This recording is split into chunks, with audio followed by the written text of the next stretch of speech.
Graças a Deus, irmãos.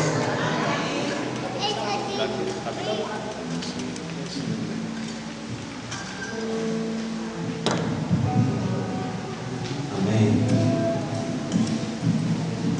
Obrigado pela oportunidade que nos é dada a conseguir. Estivemos aqui pela manhã. E quando a gente começa na escola dominical, é uma tradição, né? E hoje a escola dominical foi abençoada. Sente falta de alguns irmãos, mas a frequência foi muito boa. Tem aumentado e os amados têm colaborado, né, no serviço dessa nobre missão que é a escola bíblica dominical. Então, mais uma vez, eu lembro dos amados, pastor sempre, como eles chamam, para que o pessoal espécie que vai ser no domingo e venha para a escola bíblica dominical. Iniciamos o terceiro trimestre, né, do ano corrente, e hoje já foi a primeira lição. Estamos trabalhando essa missão. Toda oportunidade que me é dada, eu tento resumir no tempo. Então, geralmente, eu tomo espaço aqui de 10 a 15 minutos, para não ser muito extensivo e ser, tem os irmãos para cantar, para pregar outras oportunidades. Então, a gente tenta ser regrado. Só que quando a gente tenta ter uma oportunidade, a gente tenta falar de alguma coisa que vai impactar a nossa vida. Eu estou inserido no meio. Então, quando a gente fala de alguma coisa relacionada à verdade, às boas novas, do Evangelho, tem que ser alguma coisa que faça sentido na vida dos irmãos, mas antes de fazer sentido na vida dos irmãos, tem que fazer sentido na minha vida. Isso? Então, a palavra ela é viva e eficaz quando as pessoas veem alguma coisa de verdade naquilo. Lembrando que a palavra não é minha. Eu pego a palavra e faço a interpretação à luz da minha vida. Isso é a diferença? Quando a gente pega uma palavra que é verdade, só que a verdade ela está estabelecida em quem? Uma pessoa. Pessoa de quem? Cristo Jesus. Lembra que o verbo se fez carne e habitou entre nós? Se o verbo se fez carne e habitou entre nós estamos em busca da verdade. Conhecereis a verdade e a verdade vos libertará. O que é verdade? Foi Pilatos diante de Jesus? Tu fala muito de verdade, que verdade é essa? Aí o que Jesus falou para ele? Nada. Porque Pilatos estava olhando o que era verdade, era uma pessoa real. Porque Pilatos falou assim: lá, meu irmão, esse homem é justo, tem pecado algum nele. Querem condenar? Querem fazer? O que esse homem fez de mal, de errado? O pessoal está pregando lá a mensagem dele aí. Então faz o seguinte aqui, vou lavar minhas mãos. E aí aconteceu. Eu quero falar dos grupos nessa noite rapidamente: os de Bereia e os de Tessalônica, apóstolo Paulo. E a gente vai entender um pouco relacionado à aplicação do crente que deve ter, qual for no passado. Atos dos Apóstolos, capítulo 17. Abra suas Bíblias.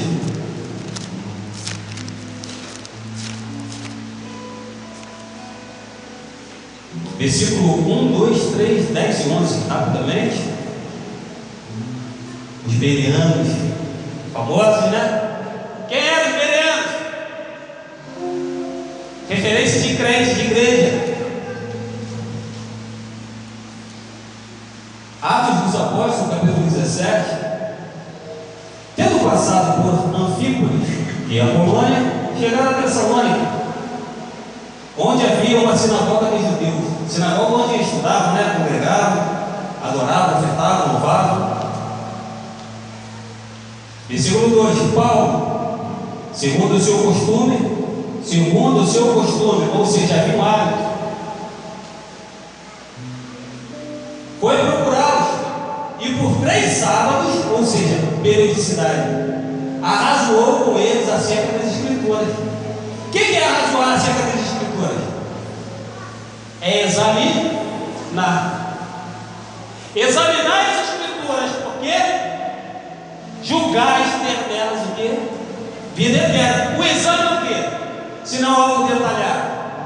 Quando um médico passa o exame para você, ele está querendo ver o quê? Você como um todo. O exame ele segmenta alguma coisa, setoriza você. Ou seja, ele esquadrinha. Geralmente nós temos o hemograma, uma ressonância, algo que vai no ponto crucial. Exame é isso. Não é você analisar o fato. A internet está trazendo isso para a gente. Todo mundo sabe de tudo, mas é superficial. Quando você vê na raiz do problema, as pessoas estão o quê? Muito na superficialidade. A gente não tem a profundidade mais da coisa. Expondo e demonstrando que é sido necessário que o Cristo padecesse e ressuscitasse dentre os mortos. E este dizia: Ele é o Cristo, Jesus, que eu vos anuncio. Versículos 10 e 11. E logo, olha só, Paulo e Silas de Bereia. E logo durante a noite, os irmãos enviaram Paulo e Silas para Bereia. Olha, ele estava em Tessalônica, não estava? Estava na igreja de Tessalônica. Estava ensinando, estava fazendo tudo, como ele fez agora em Bereia. Porém, os de Tessalônica, ouvindo prontamente, a palavra não surte efeito, porque não tem o exame. O fato de nós termos o hábito de virmos à casa de Deus, de orar, de estudarmos a palavra, é uma coisa que vai te condicionar o quê? A você crescer. Lembra que quando o médico, você chega lá, eu estou com dor aqui, estou com dor ali, o que ele faz? De pronto, imediato ali contigo, ele tem que dar um diagnóstico. O que é o diagnóstico? É uma visão geral sobre uma coisa detalhada, ou seja, o ponto de onde está vindo o teu sofrimento, a sua dor. Quando você olha e analisa as escrituras, aquilo dali passa da superficialidade, porque você olha o que? Palavras belas e bonitas que vão causar um certo impacto. Mas quando você analisa e examina, o que você faz? Um exame detalhado. E o que os crentes de Bereia faziam? E logo durante a noite, os irmãos enviaram Paulo e Silas para Bereia. Ali chegados, dirigiram-se à sinagoga dos judeus. Ora, estes de Bereia, que estavam contra ponto dos Tessalônicos, os crentes em Tessalônica, lembra que são duas igrejas, Tessalônica e Bereia. Olha os bereanos que faziam. Ora, estes de Bereia eram mais nobres. Por quê? Que os de Tessalônica, pois receberam a palavra e com toda a avidez, o que eles faziam? Examinavam as escrituras todos os dias para ver se as coisas que eles faziam era de fato assim que aconteciam. Qual parte você entende que os bereanos impactam a sua vida de uma forma que você reflete na realidade da sua vida? Quando você ouve a palavra, o que aquilo causa em você? Os de Tessalônica também ouviram? O apóstolo era o mesmo? A mensagem era a mesma? E por que os de Tessalônica reagiram contra os bereanos? Diferente dos bereanos. Porque os de Bereia existia o quê? Um detalhe a mais. Quando você examina, tem uma análise daquilo que está sendo dito, está sendo ensinado, você está crescendo. Crescer, prosseguir em conhecer. Isso é dica do conhecimento. Então, quando nós temos essa percepção de que Deus te chamou, Ele te lavou, Ele te resgatou para uma missão, você entende que você precisa prestar conta de alguma coisa. É verdade. E como é que você cresce? Se não pela palavra. Mas a consagração, a oração, a dedicação, o propósito, a campanha é importante? É, claro que é. Isso aí que dá sustento, mas é pessoal. Quando vem alguém, um apóstolo, e ensina você a respeito da palavra, o que essa palavra tem que causar e tem que fazer em você? Ela tem que impactar de tal forma que aquilo dali vai ficar, não só em você, mas aquilo vai reverberar em outras pessoas. É verdade, meu pai, aleluia. Quem eram os bereanos? Eram santos? Não, eles ouviram a palavra, só que eles não se contentavam em apenas ouvir, eles examinavam. Deixa eu ver se isso aqui está certo. Deixa eu ver se aqui faz algum sentido. Vê se bate com a realidade da vida, das coisas. Porque nós somos levados por qualquer vento de doutrina. Bereanos, nobres, pessoas de talento. E o apóstolo Paulo, ele está ensinando. Ele está em Tessalônica. Paulo e Silas, em Tessalônica, está ensinando. E o pessoal também é cabeça dura. Porém, ele tem que cumprir a missão lá. 3 sábados ele faz. De repente ele parte. Eu não posso mais ficar nessa cidade. Eu vou para outra. Eu vou para Bereia. Quando ele chega em Bereia, o que acontece?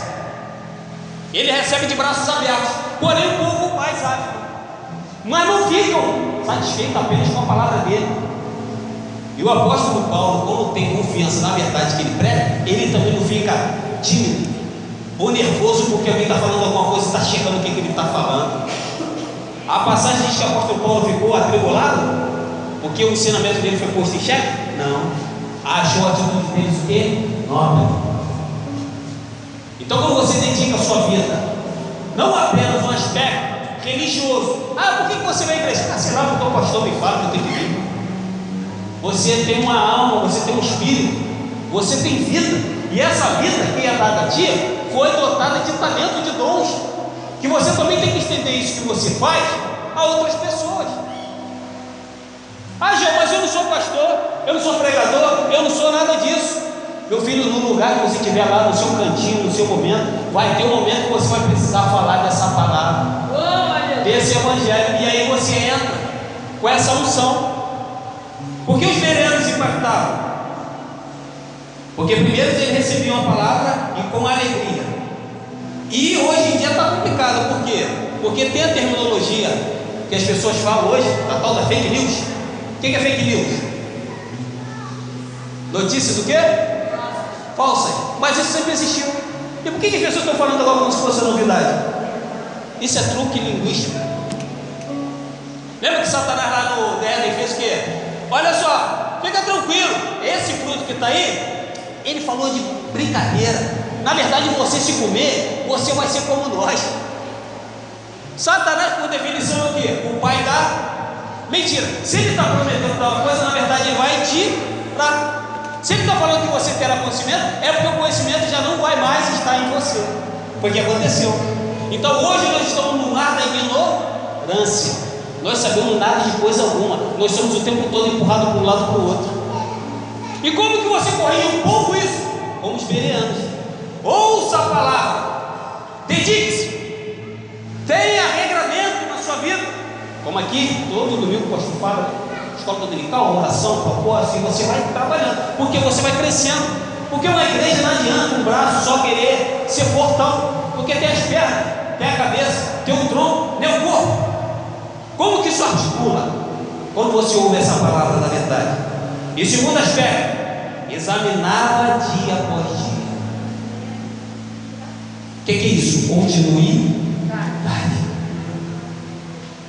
A igreja não é o pastor, a igreja não é o líder do jovem, da juventude, a equipe de louvor que está aqui. A igreja é você. A gente tem essa impressão, é porque ele que está aqui na frente tem que ser um santão que tem que levar a igreja nas costas. É você, meu irmão. Você tem uma função no corpo que o outro não tem. E quando você é um bereano de verdade, e você analisa, você identifica que você é algo maior. Não é pela grandeza do cargo eclesiástico que vai transbordar em você. Isso é a consequência de um ato, de um trabalho. Mas quando você é um bereano, o que você faz? Você identifica que em você, tendo vida, você pelo menos um dom Deus confiou em ti.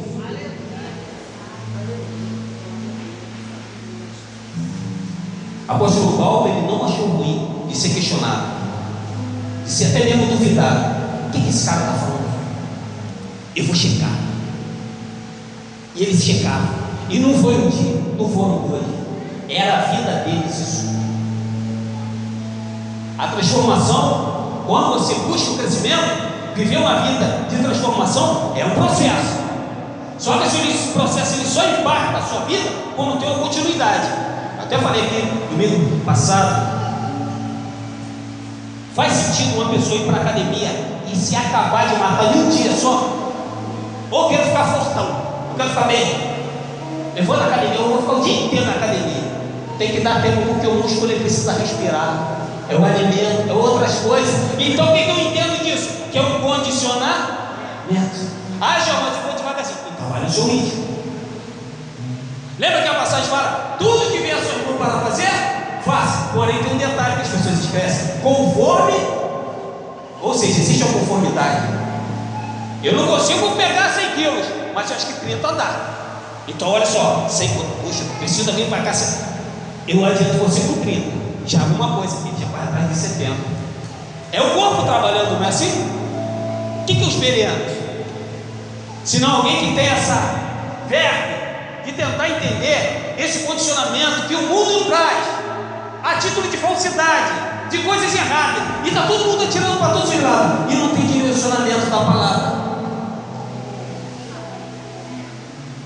O corvo e a raposa. A parábola diz o seguinte: existe o corvo e a raposa. O corvo, passeando no bosque, ela veio, pegou um queijo. O corvo tem um bico grande, né? Mas ele tem um canto, cacho. Ele achou um queijo, pegou aquele queijo e, foi presenteado. Um queijo grande, botou no bico. O que o animal pensa nessa hora? O instinto do animal: eu vou para um lugar alto para quê? Para que outros não, eu possa comer tranquilo. Então foi para uma árvore grande no bosque, subiu e ficou lá, o queijo no bico. De repente uma raposa próxima avista aquilo e já de cara, o que chamou a atenção na raposa? O queijo ou o corvo? Queijo, não foi? O que a raposa fez? Chegou próximo e ficou embaixo da árvore. E a raposa prontamente começou a conversar com o corvo. Ardilosamente, o que a raposa fez? Se ela chegou perto, está de olho no quê? No queijo. Como eu, sendo raposa, vou chegar nessa altura? Aí começou a falar para o corvo: corvo, olha só, vou te falar uma coisa. Seu canto, de todos aqui do bosque, se sobrepuja. Você é o que canta melhor. Quando eu ouço o seu cantar pela manhã, algo deixa o bosque mais leve, mais feliz. O que aconteceu com o corvo? Ele começou assim, para ficar cheio. Como é que é o canto do corvo? Como é que é o canto do corvo? O que o corvo fez? Alguém está falando alguma coisa que está alimentando a vaidade. E de repente, rapaz, eu sou o cara mesmo, eu sou bom, eu sou o santo. E de repente ele falou: olha só, todas as aves aqui, inclusive a de rapina, não chega igual a você. E aí o corvo começou a se inflar, se inflar, se inflar. E de repente o que ele fez? Começou a cantar. Poxa, eu sou isso tudo mesmo? Só que quando você canta, o que você faz? Você abre o... E o que aconteceu? O queijo. Quando o queijo cai, o que a raposa faz? Raposa, é rápido, né? Dá um bote e pega.